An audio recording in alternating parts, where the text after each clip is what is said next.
Hello student welcome to my YouTube channel T knowledge. तो तुम्हारे बहुत दिन धरे মোক सुधी आছিলা যে স্কুটিৰ মেৰিট লিষ্ট কেতিয়া আহিব, স্কুটিৰ মেৰিট লিষ্টনো কি, এইবাৰ অৰ্থাৎ 2024 বৰ্ষত ডাইৰেক্টলি মেৰিট লিষ্ট আহিব নে তোমালোকৰ আকৌ পুনৰ স্কুটিৰ বাবে অনলাইন ৰেজিষ্ট্ৰেশ্যন কৰিব লাগিব। আৰু যদিহে স্কুটিৰ বাবে তোমালোকৰ অনলাইন ৰেজিষ্ট্ৰেশ্যনটো কৰিব লগা হয় তো তোমালোকে কেতিয়া অনলাইন ৰেজিষ্ট্ৰেশ্যন কৰিব লাগিব। তো এই সকলোবোৰ সবিশেষ তোমালোকক মই এইটো ভিডিঅ'তে জনাম। খালি তোমালোকে ভিডিঅ'টো প্ৰথমৰ পৰা শেষলৈকে চাই থাকা আৰু অলপ স্কিপ নকৰিবা। আৰু লগতে যদিহে তোমালোক আমাৰ চেনেলটো পোনপ্ৰথমবাৰ ভিজিট কৰিছে তো প্লিজ চেনেলটো সাবস্ক্ৰাইব কৰি দিবা আৰু কাষতে থকা বেল আইকনটো প্ৰেছ কৰি দিবা যাতে এনে গুৰুত্বপূৰ্ণ আপডেটবোৰ তুমি সদায় পাই থাকিবলৈ সক্ষম হও।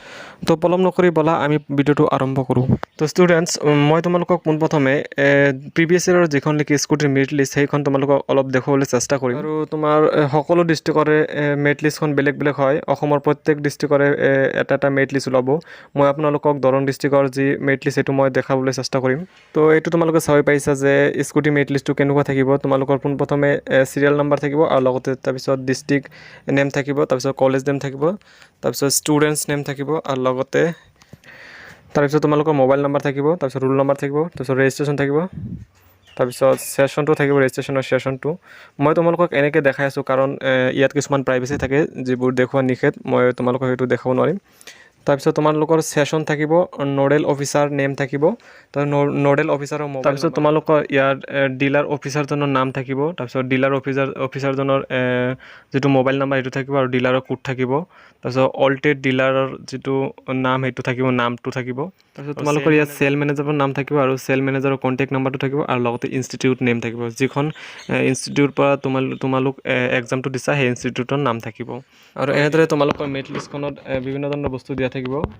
আৰু এই মেৰিট লিষ্টখনত যদিহে তোমালোকে তোমালোকৰ নাম বিচাৰিব যোৱা তেন্তে তোমালোকে ইয়াত চাৰ্চ বুলি এটা আইকন পাবা, তাত তোমালোকে টেপ কৰি দি ইয়াত তোমালোকৰ নাম বা মোবাইল নাম্বাৰ যিকোনো চাৰ্চ কৰিলে তোমালোকে নিজৰ নামটো পাই যাবা। তো এনেদৰে তোমালোকে প্ৰত্যেকটো ডিষ্ট্ৰিক্টৰে এখনকৈ মেৰিট লিষ্ট পাবা। যিখন ডিষ্ট্ৰিক্টৰ পৰা তুমি এক্সামটো দিছা সেই ডিষ্ট্ৰিক্টৰ এটা মেৰিট লিষ্ট পাবা। প্ৰত্যেকখন অসমৰ প্ৰত্যেকটো ডিষ্ট্ৰিক্টতে এটা মেৰিট লিষ্ট ওলায়। তো এইবাৰ তোমালোকৰ সঁচাকৈ মেৰিট লিষ্ট আহিব নেকি? তো এতিয়ালৈকে এনেধৰণৰ কোনো ধৰণৰ তোমালোকৰ নটিফিকেশ্যন অহা নাই মেৰিট লিষ্ট প্ৰকাশ পোৱাৰ।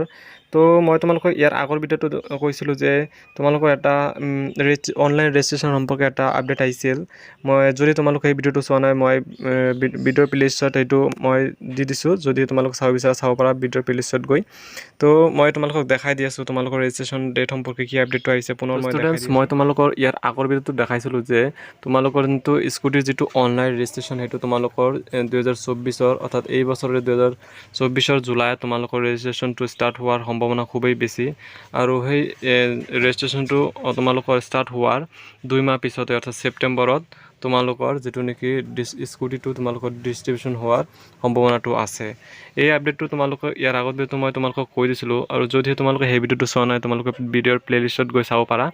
তো তোমালোকে এতিয়া গমেই পালা যে তোমালোকৰ অনলাইন ৰেজিষ্ট্ৰেশ্যনটো সম্ভাৱনা খুবেই বেছি আছে, যিটো জুলাইত ষ্টাৰ্ট হ'বই।